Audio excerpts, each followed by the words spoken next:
Hello student, जो आपके UK triple SC द्वारा आगामी संयुक्त स्नातक स्तरीय परीक्षा आयोजित की जानी है, उस परीक्षा को दृष्टिगत रखते हुए हम जो यूट्यूब पर आपके टेस्ट सीरीज चला रहे हैं उसमें उत्तराखंड के क्वेश्चनों से संबंधित आपका ये प्रश्न पत्र है, जो आपके लिए काफी सहायक और महत्वपूर्ण हो सकता है। इस प्रश्न पत्र को मैं सॉल्व कर दे रहा हूं। आपको कैसा लगा आप हमें कमेंट करके जरूर बताइएगा। इसी तरीके से आपके क्वेश्चन आजकल पूछे जा रहे हैं इसी पैटर्न पर, तो आप लोग इससे काफी हद तक अपनी तैयारी को आपका अंजाम दे सकते हो। आपने जो पढ़ाई कर रखी है, इन क्वेश्चनों को करने के बाद कहीं ना कहीं आपको ये पता चलेगा कि आपकी पढ़ाई कंप्लीट है या नहीं है, क्योंकि ये सब सिलेबस पर आधारित है। तो इसमें आपका पहला क्वेश्चन है,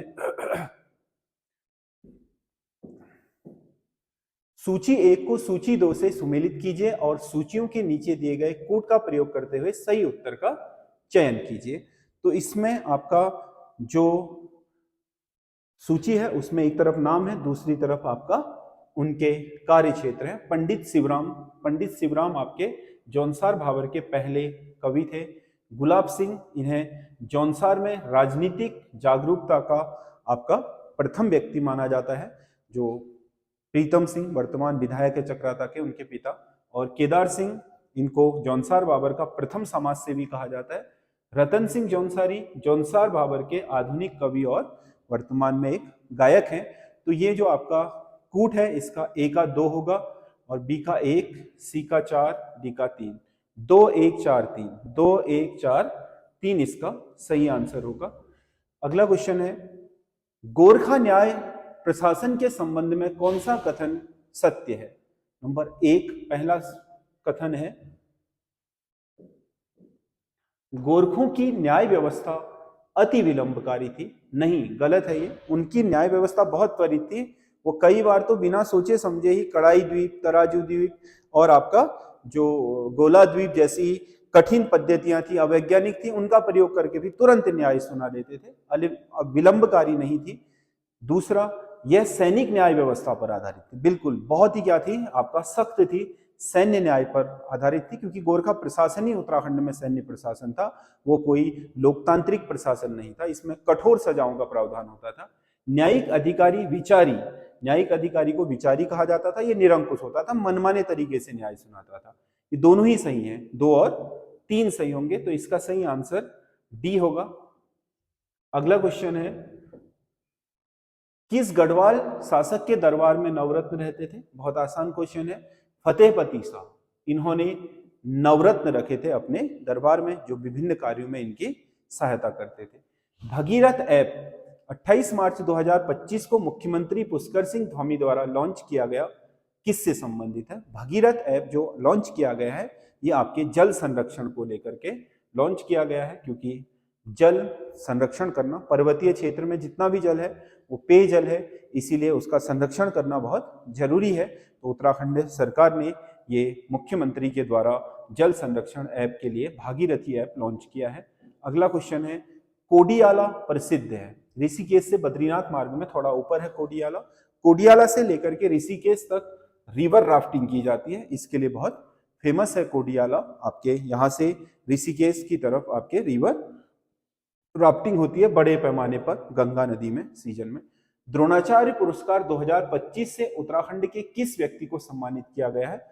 2025 में उत्तराखंड के सुभाष राणा को आपका द्रोणाचार्य पुरस्कार मिला है। सुभाष राणा जाने माने तीरंदाज हैं, जो जसपाल राणा के भाई हैं, और तीरंदाजी में ही आपकी कोचिंग के लिए यानी कि प्रशिक्षण के लिए इन्हें 2025 का द्रोणाचार्य पुरस्कार से सम्मानित किया गया है।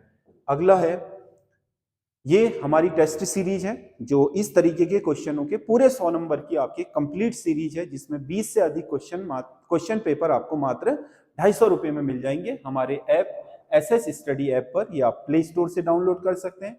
ये टेस्ट सीरीज आपके आगामी जो स्नातक स्तरीय परीक्षा है उसमें बहुत कारगर सिद्ध हो सकती है। इसमें 40 नंबर का उत्तराखंड है इसी फॉर्मेट में, 20 नंबर की हिंदी है जिस फॉर्मेट में यूके ट्रिपल एससी पूछ रहा है, 40 नंबर का जीके, जीएस, कंप्यूटर और रीजनिंग है। उसमें क्वेश्चनों को उसी तरीके से बनाया गया जैसे यूके ट्रिपल एससी पूछ रहा है, और सिलेबस से ही क्वेश्चन बनाए हैं।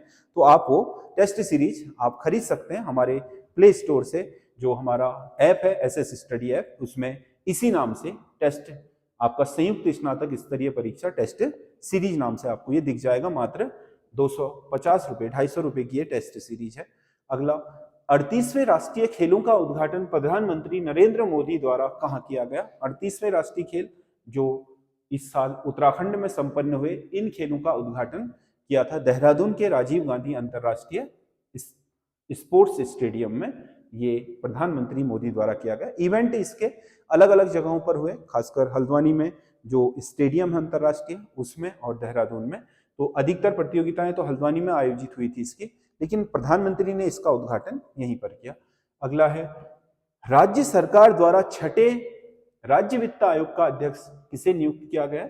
छठा राज्य वित्त आयोग जो उत्तराखंड में आपका वर्तमान में गठित है, जो आगे के लिए आपके 5 वर्ष के लिए अनुशंसाएं करेगा वित्त की, उसके अध्यक्ष हैं एन रविशंकर। ये आपके छठे वित्त आयोग के अध्यक्ष नियुक्त किए गए हैं उत्तराखंड के माननीय राज्यपाल द्वारा। मुख्यमंत्री घसियारी योजना के संबंध में निम्नलिखित कथनों पर विचार करें। घसियारी योजना, इस योजना का उद्देश्य महिला पशु चारकों को रियायती दर पर पशु आहार उपलब्ध कराना है। बिल्कुल सही है। 2 से 3 रुपया प्रति किलो के हिसाब से पौष्टिक आहार आपका पशुओं का उपलब्ध कराया जाता है। इस योजना का क्रियान्वयन जिला स्तर पर किया जा रहा है? नहीं, ये ब्लॉक स्तर पर है। ब्लॉक स्तर पर जो साधन सहकारी समितियां होती हैं उनके माध्यम से इसका वितरण किया जाता है। इस योजना का क्रियान्वयन मतलब नोडल एजेंसी सहकारिता विभाग है, जो मैंने बोला कि कोऑपरेटिव जो पैक्स हैं, जो प्राथमिक आपका साख सहकारी समितियां होती हैं ब्लॉक लेवल पर, उनसे इसका वितरण होता है। तो 1 और 3 सही है, 2 सही नहीं है क्योंकि जिला स्तर पर नहीं हो रहा है क्रियान्वयन, ब्लॉक स्तर पर हो रहा है। निम्नलिखित में से असत्य कथन का चयन कीजिए। असत्य कथन, राज्य में राष्ट्रपति शासन तृतीय विधानसभा के दौरान लगा था। तृतीय विधानसभा 2012 से लेकर के 2017 तक के लिए थी, उसी में लगा था। बिल्कुल सही है। 5वीं विधानसभा में 10 महिलाएं चुनी गई, जो वर्तमान में 2022 से 2027 के लिए 5वीं विधानसभा चुनी गई है।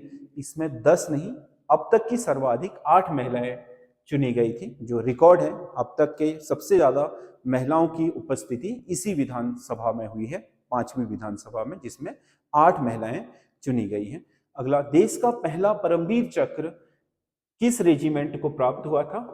कुमाऊं रेजिमेंट। 4 कुमाऊं के आपके जो क्या थे, मेजर सोमनाथ शर्मा थे, उनको पहला परमवीर चक्र प्राप्त हुआ। निम्नलिखित में से कौन सा एक सही सुमेलित नहीं है? सुरेंद्र सिंह भंडारी एथलीट, सबाली बानू टेनिस, गीत नेगी बैडमिंटन, चंदन सिंह फुटबॉल। चंदन सिंह भी एथलीट है, फुटबॉल नहीं बल्कि एथलीट के क्षेत्र में इनकी पहचान है। तो इसका सही आंसर डी होगा। ये फुटबॉल नहीं है बल्कि एथलीट गेम्स से जुड़े हुए, एथलेटिक्स से। रेशम कीट बीमा योजना के संबंध में निम्नलिखित में से कौन सा एक कथन सत्य नहीं है? रेशम कीट बीमा योजना उत्तराखंड सरकार की राज्य स्तरीय योजना है। इस योजना की शुरुआत 4 जिलों में की गई है। बिल्कुल सही है। इसमें बीमा प्रीमियम का भुगतान केंद्र सरकार द्वारा किया जाता है। बिल्कुल गलत है, क्योंकि ये केंद्र सरकार की योजना ही नहीं है, ये पूर्ण रूप से राज्य सरकार की योजना है। सरल कृषि बीमा योजना इस योजना का अन्य नाम है। बिल्कुल सही है। इस योजना को वर्ष 2023 में आरंभ किया गया, ये भी सही है। तो इसका आपका बी सही होगा, क्योंकि यह असत्य है। अगला कथन है, राज्य में विकास के लिए असीम संभावनाएं हैं। बिल्कुल सही है। विभिन्न क्षेत्र, पर्यटन आदि हैं, है ना, उनमें बहुत सारी संभावनाएं हैं राज्य में। विकास के लिए वैज्ञानिक नियोजन तथा प्रभावी क्रियान्वयन और मशीनरी की आवश्यकता होती है, ये भी बिल्कुल सही है। परंतु राज्य में विकास नहीं हुआ है, तो ये इसका स्पष्टीकरण नहीं है। कथन दोनों सही है, परंतु RA का स्पष्टीकरण नहीं है। ये आपका A और R दोनों सही है, पर RA का सही स्पष्टीकरण नहीं है। ये होगा B इसका सही आंसर। अगला क्वेश्चन है, भारतीय सर्वेक्षण विभाग का मुख्यालय बंगाल से देहरादून कब लाया गया? सर्वे ऑफ इंडिया जो आपके बंगाल में स्थापित किया था, जो भारत के मैप वगैरह बनाता है, इसी की आपके जो मैप है वो ऑथेंटिक मैप है, भारत में सब जगह इसी के मैप चलते हैं। तो इसकी जो आपका स्थापना हुई थी वो तो आपके बंगाल में हुई थी, लेकिन द्वितीय विश्व युद्ध के दौरान पूर्व से आक्रमण हुआ, तो कहीं ये नक्शे रास्ते का मैप हाथ न लग जाए आक्रमणकारियों के, जापानी और आजाद हिंद सेना के, इसीलिए इसका मुख्यालय पूरब से हटा करके देहरादून स्थानित कर दिया गया 1942 में, ताकि ये एक सेफ जगह पर रहे। क्योंकि यहाँ तक पहुँचते पहुँचते उन्हें कई जगह भटकाव की स्थिति का सामना करना पड़ता। अगर वहीं उनके हाथ मैप लग जाते शुरुआती पूरब में जहाँ से वो आ रहे थे, तो भारत में उनके लिए चढ़ाई करना काफी आसान हो जाता। हिमालय प्रहरी सम्मान 2024 स्वर्गीय कुंवर प्रसून व स्वर्गीय मंगसीरी देवी को दिया गया था, बिल्कुल सही है। भारत गौरव सम्मान 2025 जगत सिंह जंगली को दिया गया, ठीक है। उत्तराखंड आदि गौरव सम्मान 2025 नरेंद्र सिंह नेगी और किशन महिपाल दोनों गायकों को दिया गया, ठीक है। लोक निर्मला सम्मान 2025 तीजन बाई, तीजन बाई तो कबूतरी देवी को बोलते हैं, इन्हें पहला मिला था 2025 का बसंती बिष्ट को मिला है, बसंती बिष्ट। तो इसका सही आंसर ये होगा, क्योंकि ये सुमेलित नहीं है। तीजन बाई कबूतरी देवी को नहीं मिला, बल्कि 2025 का मिला है बसंती बिष्ट, लोक गायिका है जो। लोक संगीत में योगदान देने के लिए निम्नलिखित में से किसे 9 अप्रैल 2022 को संगीत नाटक अकादमी पुरस्कार से सम्मानित किया गया है? 9 अप्रैल 2022 को संगीत नाटक अकादमी पुरस्कार मिला था नरेंद्र सिंह नेगी को लोक गायन में आपके विशिष्ट योगदान के लिए। उत्तराखंड गढ़वाली के लोक गायन के जाने माने गायक, संगीतकार और आपका संगीत मतलब जो आपका संगीतकार है और गीत लेखक भी है। निम्नलिखित में से कौन सा एक सही सुमेलित नहीं है? उत्तराखंड पर्यटन उद्यमी प्रोत्साहन योजना 2024, ठीक है। उत्तराखंड नई पर्यटन नीति 2024 गलत है, 2023 में आई थी, 7 वर्ष के लिए आई है, 2030 तक के लिए ये योजना का क्रियान्वयन करना आवश्यक है। पर्यटन नीति, नई पर्यटन नीति का 24 नहीं बल्कि 23 में आई थी, तो यही सही होगा। पर्यटन को उद्योग का दर्जा 2018 में मिला। पर्यटन विकास बोर्ड का गठन 2001 में हुआ, ये भी सही है, तो बी सही होगा इसका। अगला, निम्नलिखित में से सही विकल्प का चयन कीजिए। 2023 में राष्ट्रीय महत्व का स्मारक घोषित हुआ केदारनाथ, केदारनाथ नहीं पंच केदारों में तुंगनाथ हुआ था 2023 में, तो ये इसका गलत हो गया, इसमें तुंगनाथ होना चाहिए पंच केदारों में, जिसे राष्ट्रीय महत्व का स्मारक घोषित कर दिया गया। कोटेश्वर महादेव मंदिर अलकनंदा नदी के तट पर स्थित है। अलकनंदा और आपका जो मंदाकिनी है उसके संगम पर जो आपका रुद्रप्रयाग है वहीं पर कोटेश्वर है, बिल्कुल सही है। बाणासुरगढ़ मंदिर रुद्रप्रयाग में स्थित है, लमगौड़ी रुद्रप्रयाग के, इसी में बाणासुरगढ़ कहा जाता है इसको। तो 2 और 3 सही हैं, तो इसका सी सही आंसर होगा। ये आपके 20 क्वेश्चन हैं, ये कैसे लगे आपको हमें जरूर बताइएगा। और उत्तराखंड और जीएस आदि हिंदी की डेप्थ में अगर आपको बेसिक से तैयारी करनी है उत्तराखंड के आगामी परीक्षाओं के लिए, तो आप हमारा ये कोर्स भी ऐप से डाउनलोड कर सकते हैं। सभी विषय बेसिक से इसमें पढ़ाए जाएंगे।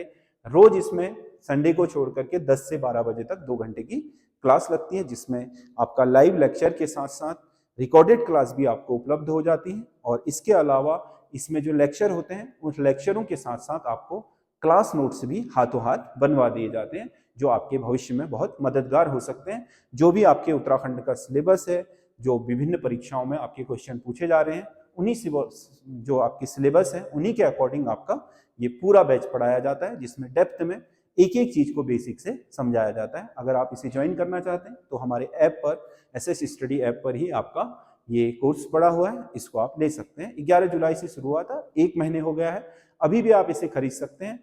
और 1 महीने की जो क्लासेज हैं वो आपको इसी पर रिकॉर्डेड फॉर्मेट में मिल जाएंगी। जो पिछली छुट्टी है उसका रिकॉर्डेड क्लास आपको नंबर से मिल जाएंगे। आगे की क्लास आप लाइव भी ज्वाइन कर सकते हो, रिकॉर्डेड भी।